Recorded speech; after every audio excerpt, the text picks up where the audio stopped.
उन्होंने यहाँ तक पहुँचाने में उन्हीं का हाथ है। आप सभी पुरुषों को अब एक अपनी छोटी सी डायरी बनानी चाहिए, डायरी नहीं तो फिर मोबाइल पर ही। आप जितना कमाते हैं, सैलरी जब से आई आपने माना कि 50,000 रुपए कमाया महीने का या 20,000 कमाया, तारीख लिखो कि इस तारीख को मेरे हाथ में 20,000, 50,000, 1,00,000 रुपए आए।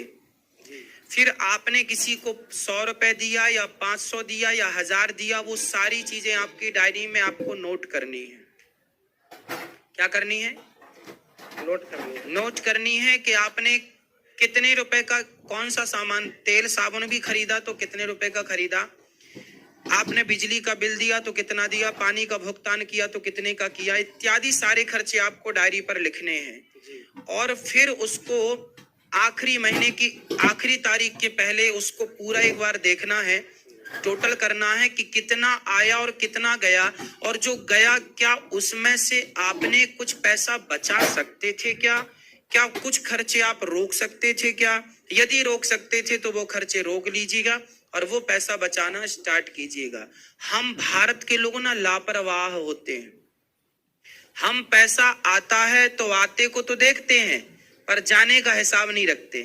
आने का तो हिसाब है कि 20,000 आया, 50,000 आया, 1,00,000 आया, पर जाने का कोई हिसाब। एक व्यक्ति को 2 लाख दे दिए, वो बोला कि 2-4 दिन दे देंगे, वो 3 साल हो गया देते रह गए। आज के जमाने में किसी को पैसा नहीं देने का तो फिर इस विश्वास से कि अब अपने को मिलेगा नहीं, पहले ही लिख लो अपनी खोपड़ी में, मिलने का नहीं। इससे क्या हमको समाधान आप बताएं? अब हम बता रहे हैं समाधान। आगे से कसम खा लो किसी को पैसा नहीं देना है। बिल्कुल ठीक है। कोई जरूरतमंद हो तो आप मदद कर सकते हैं, जरूरतमंद हो तो उसकी मदद आप कर सकते हैं। मदद करना है, पर कोई मांगे कि हमें 1,00,000 रुपए दे दो, 10 लाख दे दो, आप तो बड़ा ये सोचे हम तो बड़ा अच्छा काम कर रहे हैं भाई इसकी मदद कर, लेकिन आज का वो जमाना नहीं है। नेकी कर जूता खानी वाली बात है। सिंपल भाषा में इसको कहते हैं नेकी कर और जूता खा।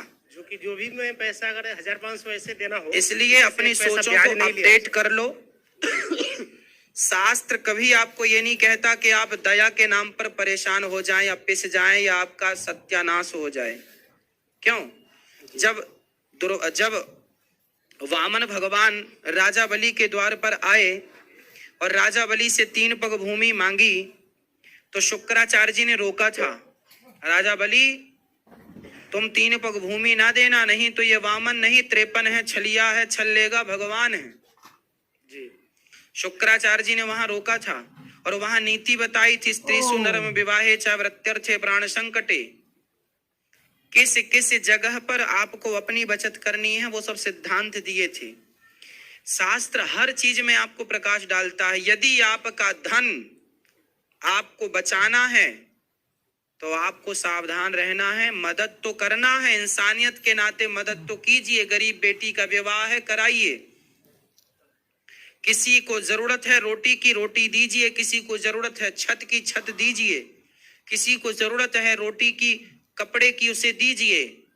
पर लाखों रुपए जो आपकी जमा पूंजी है वो कोई मांगे कि साहब हम आपको 10 दिन में लौटा देंगे, तो आपकी तो सारी जिंदगी की जमा पूंजी 1 लाख या 2 लाख या 5 लाख थी और आपने दे दिया, क्या भरोसा उसका कि वो आपको देगा।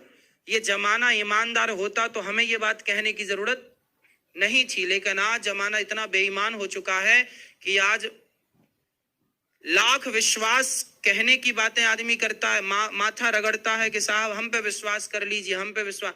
आज का जमाना ऐसा हो गया है, इतनी बेईमानी बढ़ गई है कि आज विश्वास किस पे किया जाए ये कन्फर्म करना बड़ा मुश्किल है।